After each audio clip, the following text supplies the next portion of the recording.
Hi Jim, this is for you. This was my induction, my test to be part of the Wilson clan 25 years ago. It was the man from Ironbark.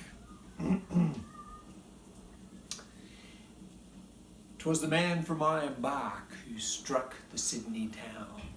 He wandered over street and park, and he wandered up and down. He loitered here and he loitered there, till he was like to drop, until at last, in sheer despair, he saw the barber's shop. "Here, shave me beard and whiskers off, I'll be a man of mark. I'll go and do the Sydney toff up home in Ironbark." The barber man was small and flash, as barbers mostly are. He wore a striky fancy sash. He smoked a huge cigar. He was a humorist of note, and he keen at repartee. He laid the odds and he kept a tote, whatever that may be. And when he saw our friend arrive, he whispered, "Here's a lark. Just watch me catch him all alive, this man from Ironbark."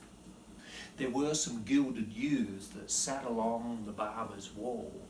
Their eyes were dull, their heads were flat, they had no brains at all. To them the barber passed the wink, his dexter eyelid shut. "Oh, make this bloomin' yokel think his bloomin' throat is cut." And as he soaped and he rubbed it in, he made a rude remark. "I suppose the flats are pretty green up there in Ironbark." "Ugh!" A grunt was all reply he got. He shaved the bushman's chin. He made the water boiling hot, and he dipped the razor in. He raised his hand, his brow grew black. He paused a while to gloat, then slashed the red-hot razor back across his victim's throat. Upon the newly shaven skin it made a livid mark. No doubt it fairly took him in, the man from Ironbark. He fetched a wild up-country yell.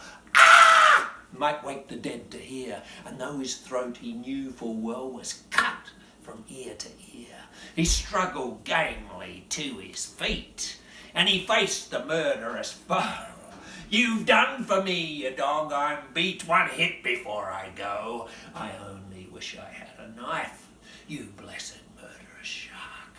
But you'll remember all your life, the man from Ironbark." He lifted up his hairy paw with one tremendous clout. He landed on the barber's jaw and he knocked the barber out. He set to work with tooth and nail. He made the place a wreck. He grabbed the nearest gilded youth and tried to break his neck.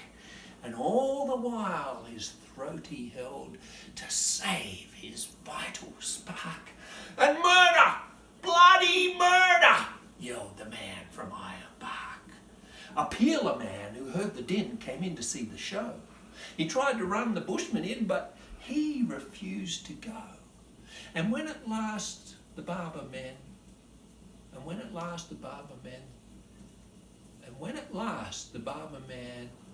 spoke, 'twas all in fun, 'twas just a little harmless joke, a trifle overdone.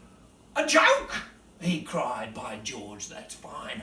A lively sort of lark, I'd like to catch that murdering swine some night in Ironbark." And now, while round the shearing floor the listening shearers gape, he tells the story o'er and o'er, and he brags of his escape.